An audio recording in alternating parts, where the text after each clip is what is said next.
மதிப்பிற்குரிய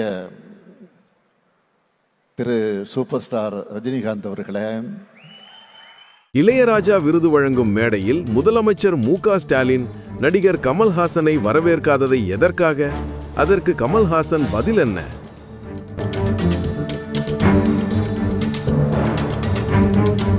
இசைஞானி இளையராஜாவுக்கு சென்னை நேரு உள்விளையாட்டு அரங்கில் தமிழக அரசு சார்பில் நடைபெற்ற பாராட்டு விழா பல முக்கிய நிகழ்வுகளை கொண்டிருந்தது. இவ்விழாவில் முதலமைச்சர் மு.க.ஸ்டாலின், நடிகர் ரஜினிகாந்த், நடிகர் கமல்ஹாசன் உள்ளிட்ட பல பிரபலங்கள் கலந்து கொண்டனர்.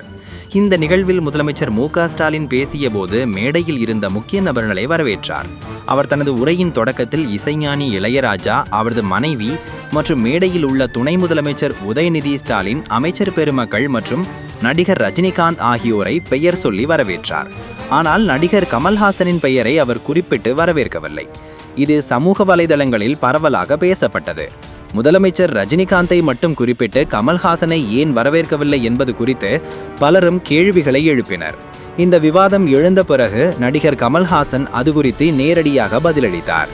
அவர் பேசும்போது, நான் இங்கு ஒரு விருந்தினராக வரவில்லை, நான் இங்கு ஒரு தோழனாக, ரசிகனாக வந்திருக்கிறேன். இந்த மேடையில் உள்ள அனைவருமே என் நண்பர்கள்தான்.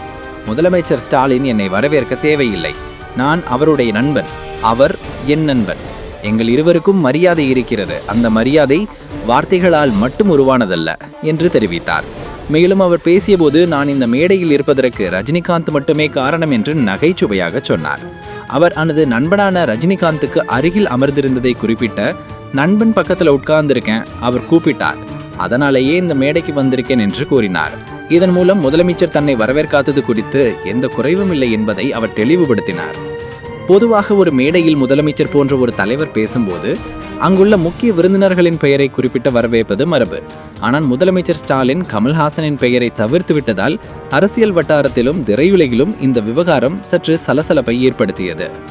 இருப்பினும் கமல்ஹாசன் தனது பேச்சின் மூலம் முதலமைச்சர் மற்றும் அவருக்கு இடையிலான உறவு அரசியல் மரியாதைக்கும் அப்பாற்பட்டது என்றும் அது நட்பு மற்றும் புரிதலின் அடிப்படையிலானது என்றும் தெளிவுபடுத்தி இந்த சர்ச்சைக்கு ஒரு முடிவை வைத்தார்.